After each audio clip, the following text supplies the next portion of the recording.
Para honra y gloria de nuestro Dios, que es nuestro Señor Jesucristo.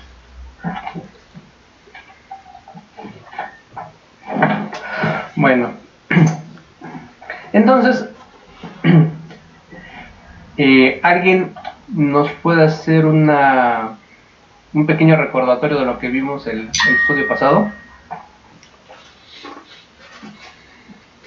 Yoyi, tú eres la elegida. Bueno, José, hermano, pues hablaste del tema del purgatorio. Ajá.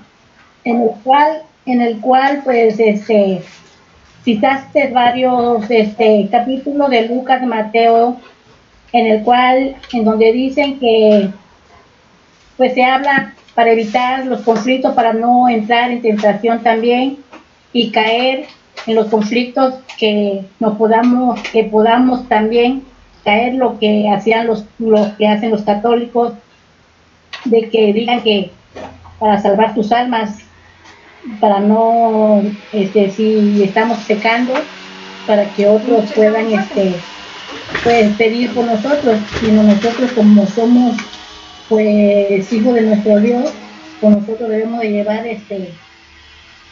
el conocimiento para no caer en esa repetición de ellos también, ¿me entiendes? Ok, sí, efectivamente hablamos del purgatorio. Mencionamos que y sí, dejando muy en claro que el purgatorio no es un concepto que manejemos los cristianos protestantes o los cristianos evangélicos. Es un concepto de los cristianos católicos. Y también hicimos la aclaración de por qué mencionarlo, por qué sacar el conocimiento, para evitar caer en ese pequeño error de que, bueno, le queremos dejar a alguien más aquí en la tierra, algún pariente, un amigo, un conocido, a la iglesia completa, que ore por nosotros para que salgamos del purgatorio.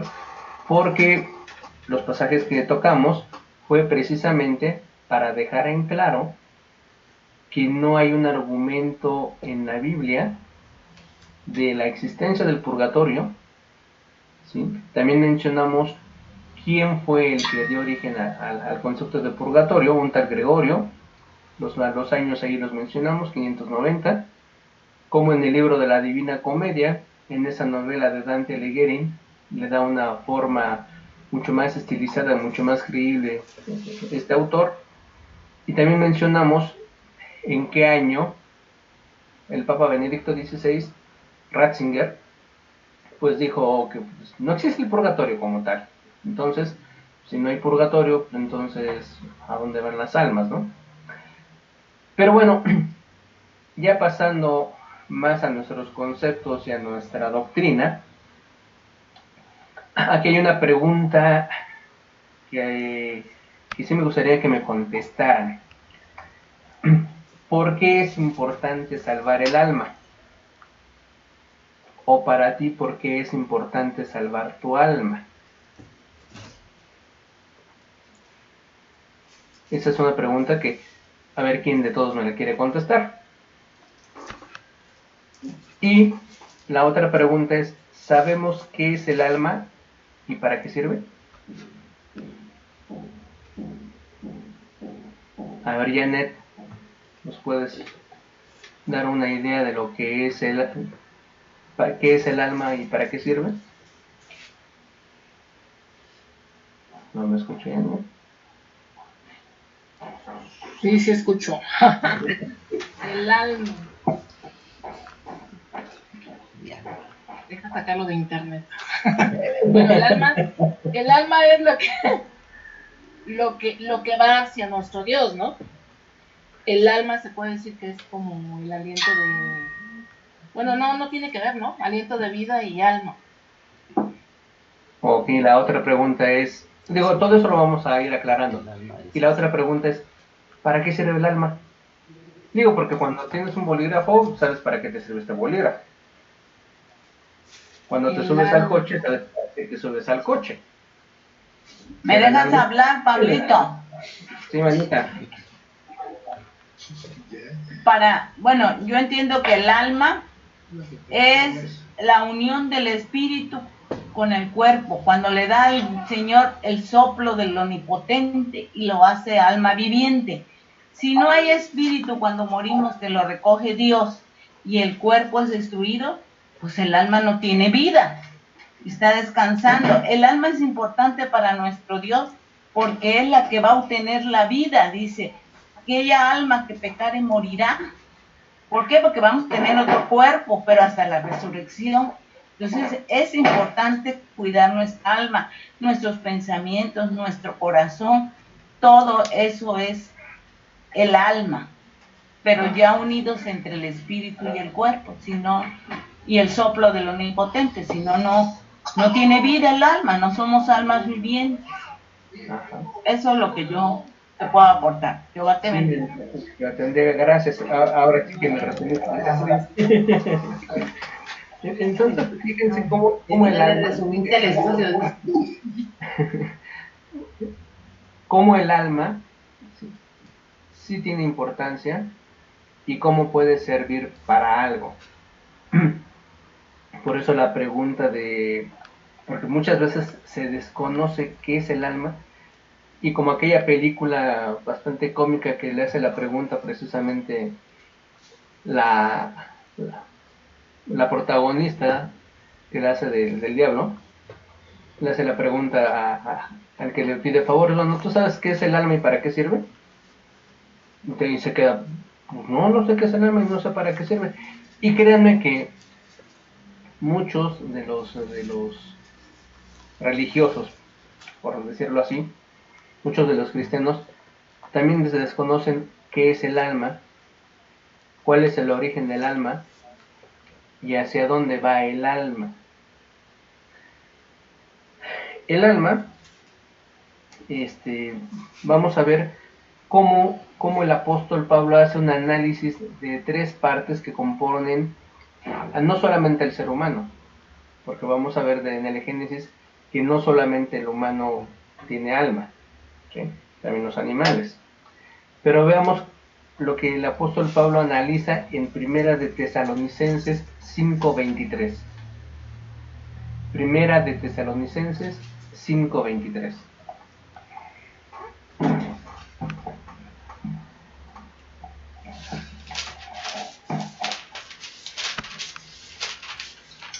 Leo, Por favor. que el mismo Dios de paz los santifique completamente, y sano en todo sentido sea conservado el espíritu y alma, y cuerpo de ustedes, los hermanos, de manera intachable, al tiempo de la presencia de nuestro Señor Jesucristo. Uh-huh.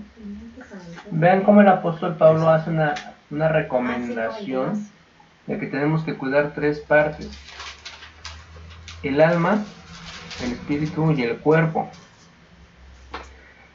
Efectivamente, ¿alguien me puede definir qué es el cuerpo, netamente? ¿Qué es un cuerpo? Yo, Dime, manita, por favor. todo lo que ocupa un lugar en el espacio. Exactamente, gracias. Ay, esos conceptos me encantan. ¿Por qué echamos? Fíjense lo bonito de aquí, que podamos echar mano de los conceptos científicos, porque esos conceptos nos ayudan mucho a entender varias cosas de la palabra de nuestro Dios. Entonces, cuerpo, ¿qué es? Lo tangible, lo que se puede tocar. ¿Lo repites, por favor? Es lo tangible, lo que se puede tocar. Olayo, ¿está bien? Gracias, manita. Olayo, ¿lo repites, por favor? Cuerpo es todo lo que ocupa un lugar en el espacio. Uh-huh. ¿Se dan cuenta cómo el cuerpo por sí solo simplemente es un volumen de algo que está ocupando un lugar en específico en el espacio? Por sí solo. ¿Un vehículo tiene espíritu, tiene alma, un coche? No. Y sin embargo es un cuerpo. La silla en la cual están sentados ahorita es un cuerpo, pero no tiene alma, no tiene espíritu, no tiene esa esencia que le da el movimiento. Más sin embargo, algo de las cosas fascinantes de nuestro Dios Y fíjense, a modo de análisis, el primer cuerpo orgánico que fue diseñado y creado por nuestro Dios, ¿qué habría sido de ese cuerpo si no hubiera tenido movimiento? O vamos a ser más específicos, de no tener vida. Porque bueno, este cuerpo que tenemos nosotros se caracteriza por tener vida. Y gracias a esa vida tenemos movimiento. Si no, pues seríamos un simple trozo de carne y nada más. Sí, seríamos un cuerpo orgánico, ¿sí? Un trozo de carne, pero no tendría una personalidad, no tendría una forma de ser. Vamos a definir qué es el espíritu. Vamos a definir lo que es el espíritu y lo que es el alma, y vamos a entender cómo son distintos el uno del otro, aunque hay un punto en que son confundibles. ¿Sí? Me encontré con el detalle de que en varias definiciones llegan a mezclar el espíritu y el alma como una sola cosa, y vamos a entender cómo ambos son distintos el uno del otro, y de ahí el análisis del apóstol Pablo que habla del espíritu, que habla del alma y habla del cuerpo.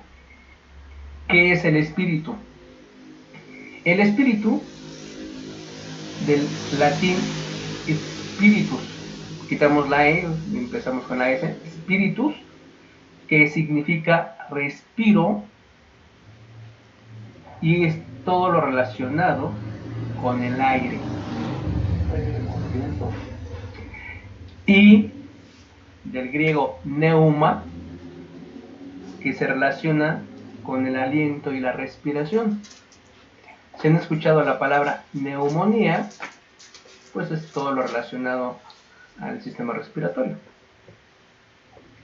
Entonces, definiendo, el espíritu, spiritus o neuma, es simplemente el aire. Es ese aire que corre por nuestros pulmones, ¿sí? Y le da una alimentación de energía a este cuerpo. Es esa, podemos definir, chispa de energía que entra en nuestro cuerpo. Y de latín viene, ya mencionamos lo que es spiritus, que es el espíritu, y el alma en latín es anima. Si han escuchado la palabra que dice ánimas del purgatorio, se refiere a las almas del purgatorio, que es ahí todo desarrollo que llegan a mencionar. Del griego neuma, espíritu, y el alma en griego se le conoce como psique. Psique. Entonces ahí podemos definir un poco lo que es psique de psicología, y la psicología básicamente es el estudio o el tratado del alma. ¿Sí? ¿Alguien me puede decir si cuando han ido al psicólogo, o si conocen a algún psicólogo, o han visto algo de psicología, si el psicólogo estudia el alma de la persona? Pues netamente, así como que vamos a ver qué alma tienes. Y no, el psicólogo realmente lo que hace es tratar con la personalidad del individuo, con la personalidad del sujeto. Adelante, mamita.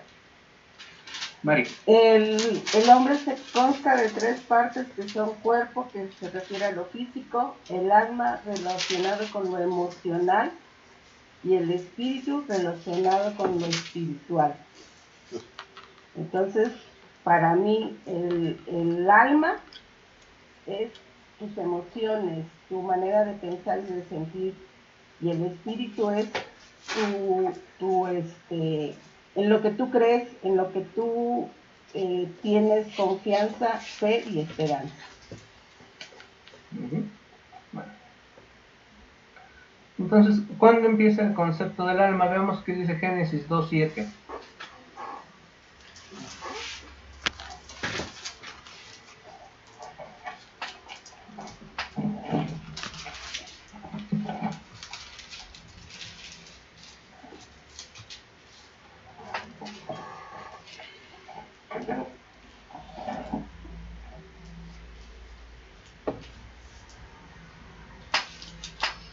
Y procedió Jehová Dios a formar al hombre del polvo del suelo, y a soplar en sus narices el aliento de vida. Y el hombre vino a ser alma viviente. O sea, ahí nos está dejando claro cómo se dio forma la materia. Era un trozo, quiero hacer la imagen, ¿no? La idea de que sí, era un trozo de materia. Bueno, pues sí, está ahí, ya lo formamos, sí, tiene semejanza a un humano, pero se le sopla en la nariz, llega el hálito de vida, ese espíritu, ese aire, ese aliento, y ese cuerpo toma vida. Es ahí donde nuestra hermana, le dije a nuestra hermana Polita, ya nos está resumiendo el estudio.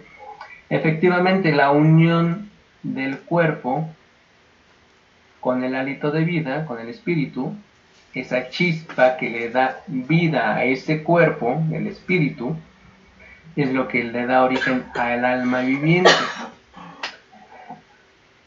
El alma viviente del griego psiken sonan, del latín animam viventum y del hebreo nishmat hayim, alma viviente. O sea, es la unión, efectivamente, del espíritu, el hálito de vida, con el cuerpo, que es lo que le da origen al alma viviente. Pero bueno, llega a ser el hombre alma viviente.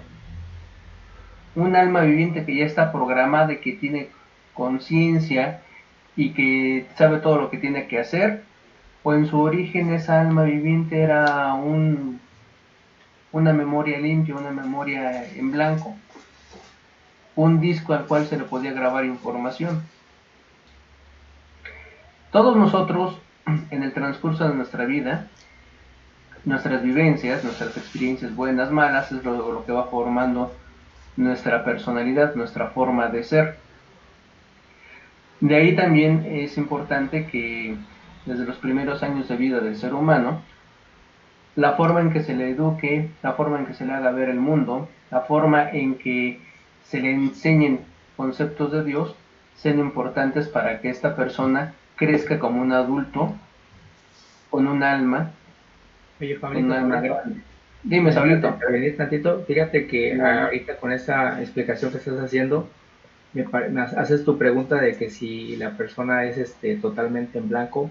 Coincido en parte que sí, porque indudablemente venimos a este mundo sin información de muchas cosas, pero fíjate que es interesante que tú le puedes preguntar seguramente a tu mamá y a todas las mamás que están aquí presentes y creo que te van a poder decir perdón, que desde el primer día que les dieron nace el niño y desde el instante que se los dan para que empiece a amamantar, ellas te pueden decir que aún así de un día de nacido de horas ya mostramos características individuales muy de nosotros, ¿no?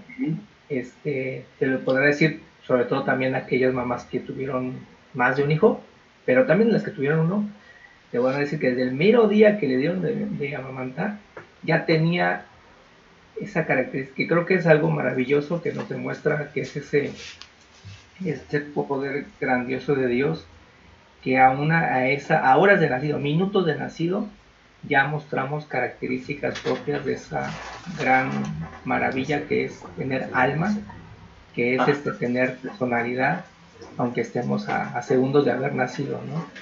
Y que somos tan individuales, tan únicos, y que es un don que da Dios a los vivientes, ¿no? Que es una maravilla que Él concede esa total libertad de tener esa personalidad a segundos de haber nacido, ¿no? Que Él no interviene ahí, sino que da ese don maravilloso de existir. Bueno, muy bien. Sí, gracias, Jaime, gracias, Sablito. Sí, entonces yo les mencionaba en el tema de yo les mencionaba, bueno, entonces el ser humano simplemente también, el ser humano es el único que es alma viviente. No, Porque también nuestro Dios, cuando creó a los animales, al resto de la creación orgánica que tiene movimiento, ¿qué orden dio? Que se llenen los cielos, que se llene la tierra, que se llenen las aguas de almas. Entonces, todos esos animales son almas en movimiento. Nosotros específicamente somos un alma viviente con una característica especial, que podemos tener cierto nivel de conciencia o mucha conciencia, y que tenemos también la capacidad o la facilidad de cambiar nuestra personalidad, lo que somos. La podemos ir ajustando en base a esas experiencias y a esas vivencias. Pero bueno, realmente Dios, ¿qué hace para que nosotros seamos salvos? ¿O nosotros qué es lo que hacemos para ser salvos? ¿O cómo es que podemos salvar el alma? ¿Cómo es que nosotros podemos salvar nuestra alma? Nosotros podemos salvar nuestra alma de manera directa, con ruegos y oraciones, suplicando que nuestra alma sea salvada. Cuidado, porque estamos hablando que si el alma es lo que tú eres, si el alma es tu esencia, tu ser, entonces ¿cómo vas a salvar lo que tú eres? ¿Sí? Dios, pues definitivamente va a seleccionar lo que Él considera es adecuado. Va a seleccionar esas almas que Él considera son necesarias o tienen el mérito de ser salvadas. Podemos ver lo que es la parábola de Mateo 13, 24 al 30.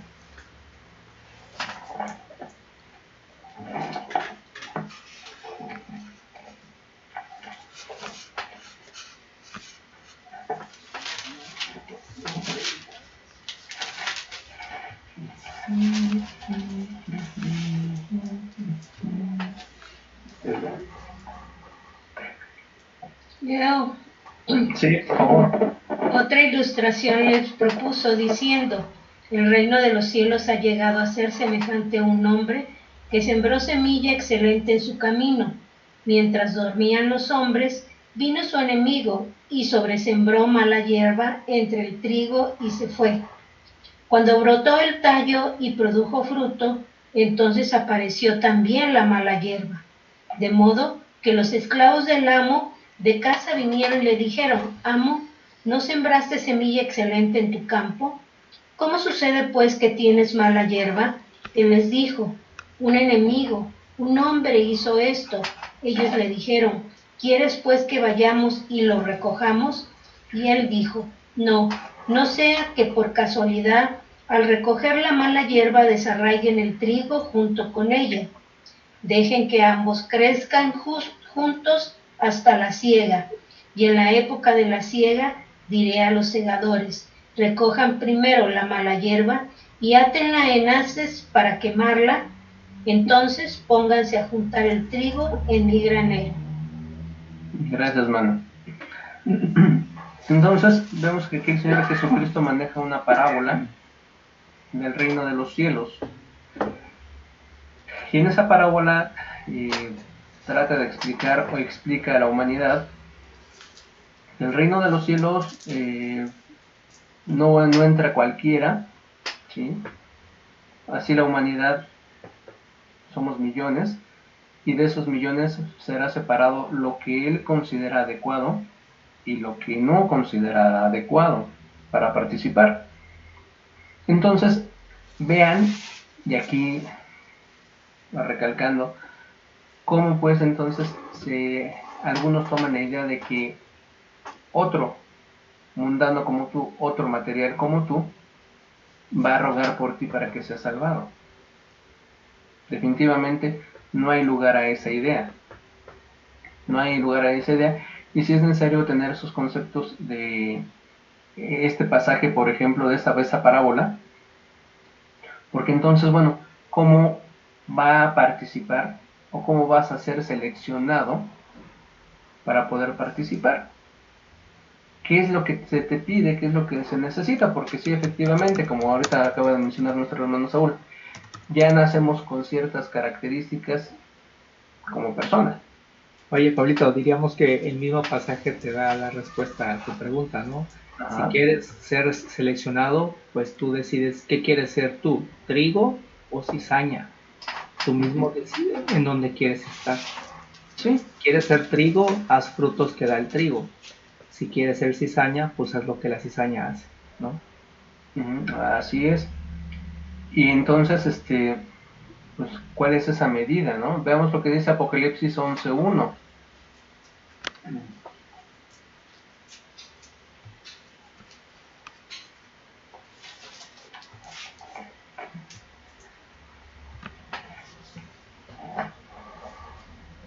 Leo, Por favor.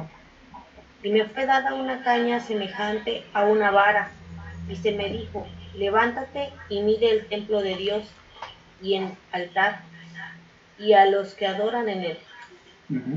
Gracias, hermano. Entonces pueden ver que de esa cosecha, en la cual hay cizaña y trigo, pues no solamente es que se coseche el trigo, también se le va a tomar la medida y se la va a pesar. ¿Sí? ¿Y qué va a suceder si no damos esa medida y ese peso? Pues tampoco vamos a poder ser seleccionados. Es como cuando ustedes van al supermercado y van al área de frutas y verduras y la fruta y la verdura no se ve agradable y aparte la báscula está alterada. ¿Qué sucede? Simplemente no compras ahí, no consumes. Y es lo mismo que hace nuestro Dios va a hacer nuestro Dios con nosotros. Si no se da esa medida, a un lado. Ok, pero si yo nací así, esa es mi personalidad. Así soy. ¿Sí? Porque además provengo de una familia así. Y el país en el que nací y crecí es así de malo, es así de pecador, es así de corrupto. Bueno, pues entonces si esa es la justificación que tú tienes para ser corrupto, pues te quedas con tu justificación y ahí te quedas. Oye, pero ten misericordia de mí porque hice ciertas cosas. Bueno, hiciste ciertas cosas. O dicen también, Pablito, ¿no? Así traigo mis genes así, ¿no? Porque también hay que hablar, ¿no? En el ser humano de los genes. Y bueno, y yo siempre he dicho, no, uno vence a los genes, ¿sí? No es que esté condicionado el hombre. Y ya en estudios pasados ya nuestro hermano Jaime ya nos había aclarado, ¿verdad? Esta situación, ¿no? De la personalidad del individuo, pero que solamente a través, ¿no? del conocimiento de la palabra por medio de nuestro Señor Jesucristo es como el hombre adopta la personalidad del Hijo verdadero de Dios. Sí, cuando se trató el tema del temperamento y el carácter, ¿no? Entonces, fíjense cómo no hay cabida a las excusas, ¿sí? A la excusa de la familia en la que vengo, en el país en el que vivo, en la colonia en la que radico. No hay excusa. ¿Por qué? Porque, bueno, a toda esa corrupción tú tienes la facultad de sobresalir. Si no, vemos el ejemplo de Noé, ¿sí? Que en qué generación y en qué lugar estuvo, y él sobresalió. Y gracias a él su familia fue salvada, y gracias a él se repobló la tierra. O también vemos el ejemplo de cuando iba a ser destruida Sodoma y Gomorra, ¿sí? Que un solo hombre era el único santo, el único perfecto de toda una ciudad. Y aquí hoy en día, con los millones que somos en todas las ciudades del planeta, ¿cuántos hay que podemos decir que podemos ser salvados o que somos perfectos o que somos santos? Bueno, ya vimos que la medida, todo se va a medir en base al Apocalipsis. Ya mencionamos que es la psique, o sea, el alma. Y el apóstol Pablo hizo un interesante análisis y unas muy buenas recomendaciones en Romanos 12:1.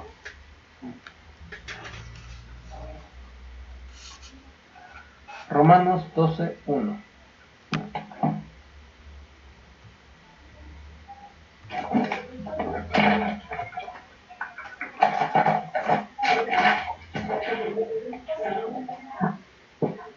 En consecuencia, les suplico por las compasiones de Dios, hermanos, que presenten sus cuerpos en sacrificio vivo, santo, acepto a Dios, un servicio sagrado con su facultad de raciocinio. También el 2, manita, por favor. Y cesen de amoldarse a este sistema de cosas, mas transfórmense rehaciendo su mente para que prueben para ustedes mismos lo que es la buena y la acepta y la perfecta voluntad de Dios. Y es lo que tú mencionabas, Mercedes, que todos tenemos la capacidad de transformarnos a una costa de la carga genética negativa que lleguemos a tener. Ahora bien, ¿cómo es posible que lleguemos a transformar esa carga genética? Bueno, aquí mismo el apóstol Pablo hace un análisis. Dice, les suplico, por las compasiones de Dios, hermanos, que presenten sus cuerpos como sacrificio vivo, santo, acepto a Dios en servicio sagrado, con su facultad de raciocinio. Raciocinio. ¿Qué es el raciocinio?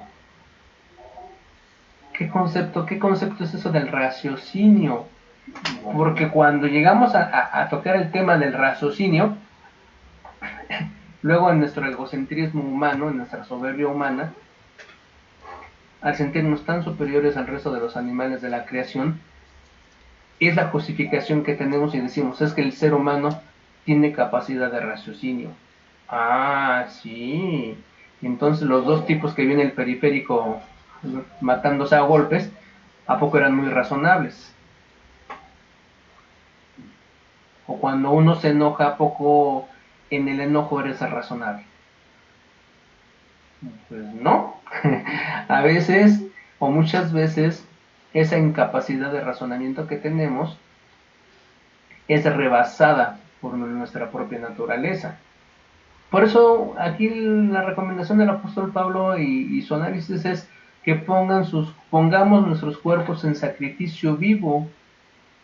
Sí, o sea, de nada sirve que llevemos una tórtola, un pichón, un guajolote y lo sacrifiquemos en nombre de nuestro Dios cuando no hemos cambiado. Cuando no hemos cambiado, porque el racionamiento o el raciocinio es la razón y la facultad de la mente que permite aprender, entender, razonar, tomar decisiones y formarse una idea determinada de la realidad. ¿Sí? Fíjense, qué tan delicado es el razonamiento que una misma situación, ¿sí?, cada persona lo ve de distinto modo y le afecta de distinta manera. ¿Sí? Por ejemplo, siempre voy a tomar principalmente los ejemplos de realidad. Un pitido, ¿sí? Vas conduciendo y pitas porque un individuo ya se metió a tu carril. Tú estás pitando porque está invadiendo el carril, posiblemente iba a ocasionar un accidente. Aquel individuo se te enoja y te reclama porque le estás reclamando de una forma majadera. ¿Dónde está ahí entonces el razonamiento o el raciocinio? ¿Dónde entra la paciencia, la templanza, ¿sí?, el ceder, el poner la otra mejilla? Si observamos, el Señor Jesucristo en todos sus ejemplos que puso de poner la mejilla, de ser paciente, es esa parte, la de ser muy razonables, tener un alto razonamiento. Ahora bien, como dice el 2, y cesen de amoldarse a este sistema de cosas. ¿Por qué dice eso el apóstol Pablo si nosotros estamos en ese sistema? En un sistema que nos exige tiempo, que nos exige que saquemos nuestro temple, que nos exige que tengamos un fuerte carácter, porque si eres de un carácter débil, te van a devorar. Y lo más importante aquí, que el servicio sagrado sea con facultad de raciocinio. O sea, no te creas todo lo que te digan en términos religiosos, no te creas todo lo que te ordenan, o no hagas todo lo que te ordenan, sino tienes que someter a razonamiento todo lo que se te está diciendo. Y fíjense, ¿saben ustedes lo que es un hereje?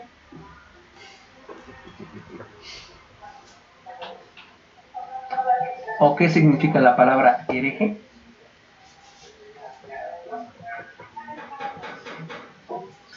Mechita. No, la otra mechita. ¿Cuál de las dos? Barrera. Ay, ¿cómo eres? Ching. Un hereje. ¿Qué significa la palabra Persona hereje? descreída. ¿Personas qué? Persona descreída. O sea, que no cree. Bueno, ok. Un hereje, o la palabra hereje, significa aquel que opina. O sea, su opinión es distinta al común general. Por eso, a los herejes los sacrificaban, los ejecutaban, porque opinaban algo muy distinto a lo que la iglesia en ese momento había estipulado, había puesto como dogma.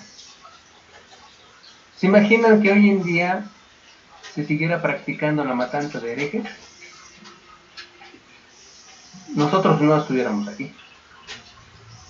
Yo creo que no estaría aquí sentado delante de ustedes, porque lo que opinamos y lo que transmitimos básicamente está muy en contra de lo que los dogmas han establecido. Y vean lo que dice el apóstol Pablo, lo que él aquí razona, que el servicio sagrado sea con facultad de razonamiento.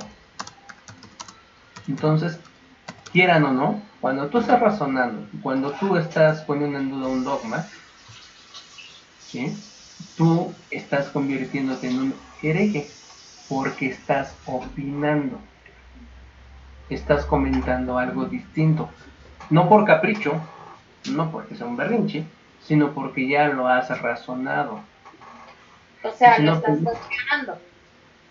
lo estás razonando. Si no vemos el ejemplo de Galileo Galilei, cuando él decía que sin embargo se mueve, y la misma iglesia pues estuvo en contra de lo que él decía, de que la tierra se mueve, cuando la iglesia en aquella época decía que todo giraba alrededor de la tierra. Eso convirtió a Galileo en un hereje. Pero él, ¿por qué llegó a esas conclusiones? Porque analizó, observó, hubo un razonamiento en todos sus procesos. Ahorita lo que estamos haciendo es precisamente razonar el tema del purgatorio, que vemos que no existe, y estamos viendo el tema del alma, lo que es, qué es y qué será de ella. Pero bueno,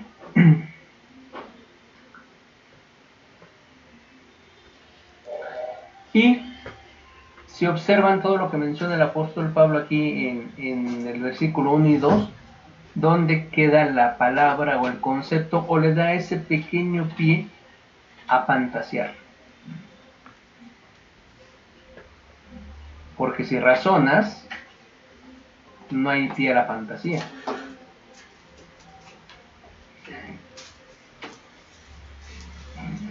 Por eso nosotros, cuando nos mencionan, ¿por qué no celebras la Navidad? ¿Por qué no los Reyes Magos? ¿Por qué no pones arbolito? ¿Por qué no a esto? ¿Por qué? Porque nos hemos dado a la tarea de razonar muchas cosas, y cuando se empieza a razonar no se da ya lugar a las fantasías. Y el razonamiento es un ejercicio muy bonito, porque cuando se empieza a razonar, ya lo empiezas a hacer en todo, en cualquier situación y ante cualquier persona. Sí, a lo mejor te conviertes en una persona bastante apática, no eres tan divertido, pero ese es el costo del razonamiento. Ya para terminar,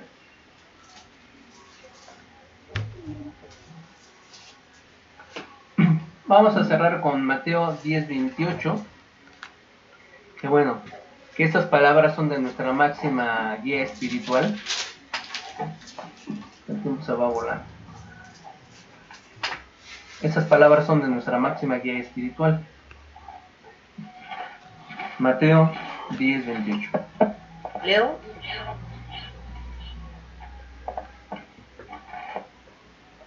Por favor. Y no te matan, mas el alma de...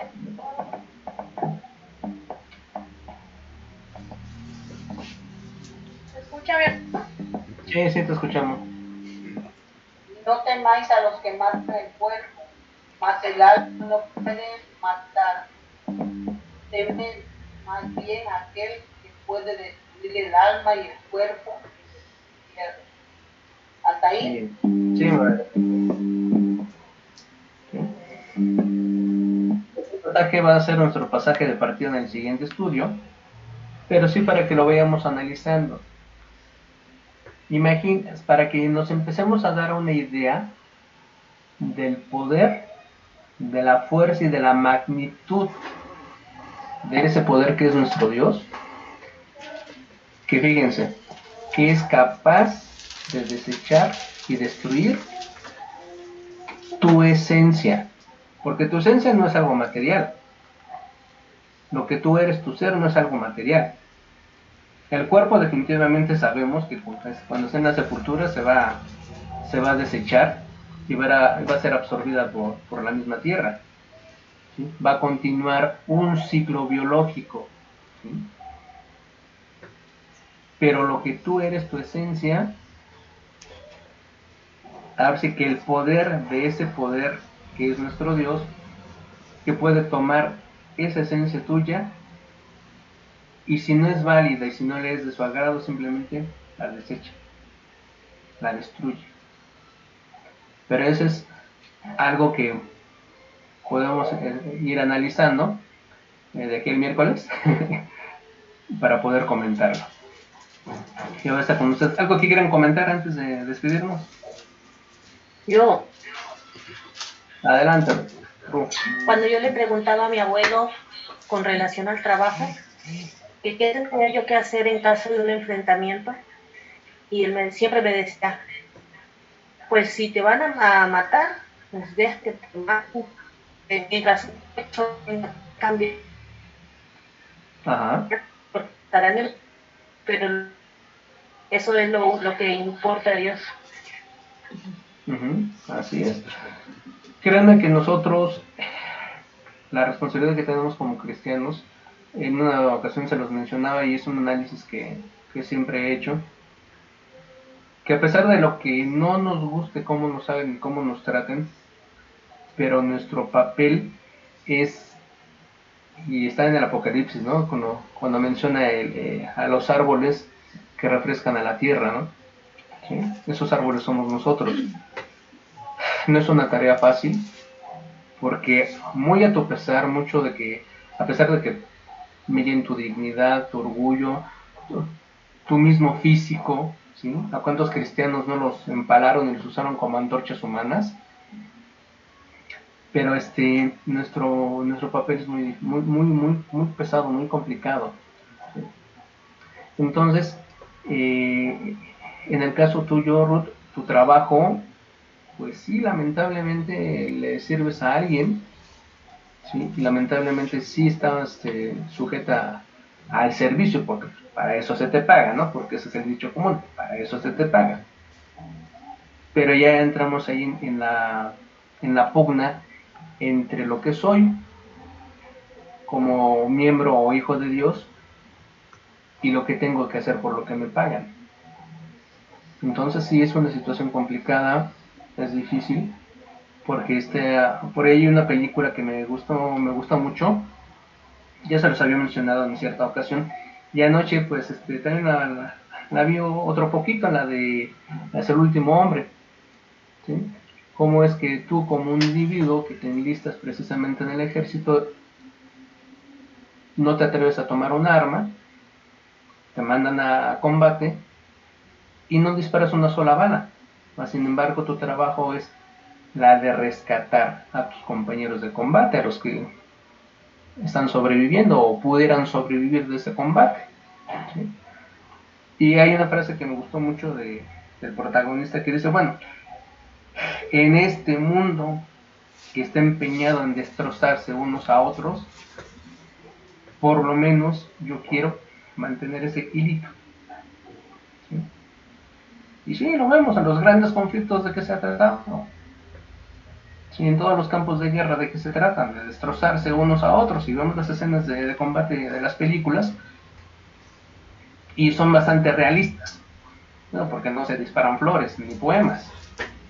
Entonces, ¿cuál es la labor del cristiano en este planeta? O, para no cristianos, de los elegidos de Dios o de los que se quieren acercar a Dios. A ver si me permites, ¿no? Reflexionaba el sábado pasado, sí, con una persona, ¿no? Que nos ayuda para comprar las cosas ahí en la central de abastos, ¿no?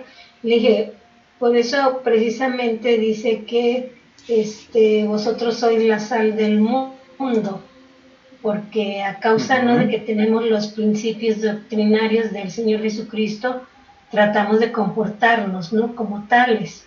Y entonces el mundo espera nuestra manifestación, pero la manifestación así, en esa forma, ¿sí? Con la capacidad, ¿no?, como tú dices, ¿no?, de poner la mejilla y, como dicen los proverbios, ¿no?, ante la ira, un tono suave, ¿me entiendes? Y cómo se ejerce, ¿no?, la misericordia, ¿no?, por parte, ¿no?, del que conoce la palabra de Dios, que te da por siempre, ¿no?, el equilibrio, ¿no?, en tu vida, porque no contiendes, no cargas las culpas, ¿no?, de los terceros, sino que ellos cargan sus culpas, ¿no? Y nosotros, evidentemente, siempre procurando, ¿no?, el bien a la gente, ¿no? Entonces, por eso le decía, por eso entiendo yo, ¿no?, que ese versículo, pues habla, ¿verdad?, ¿cómo se llama?, de esta situación, ¿no? Vosotros sois la sal del mundo. Es decir, porque a causa de aquellos principios y convicciones que tenemos, tratamos de hacer un mundo mejor. Así es, y ahorita como lo que mencionaba nuestro hermano Jaime, que los toros desde la grada se ven de manera distinta. Sí, efectivamente, o sea, aquí en papel todo es muy bonito y aquí en los estudios todo es muy bonito, es el ideal, ¿no? Pero ya cuando nos toca estar en el ruedo, la cosa cambia, ¿verdad? Es cuando ahí donde quieres explotar y es ahí donde se prueba realmente qué tanto ha sido esa transformación en tu mente. Pero bueno, ¿qué va a estar con ustedes?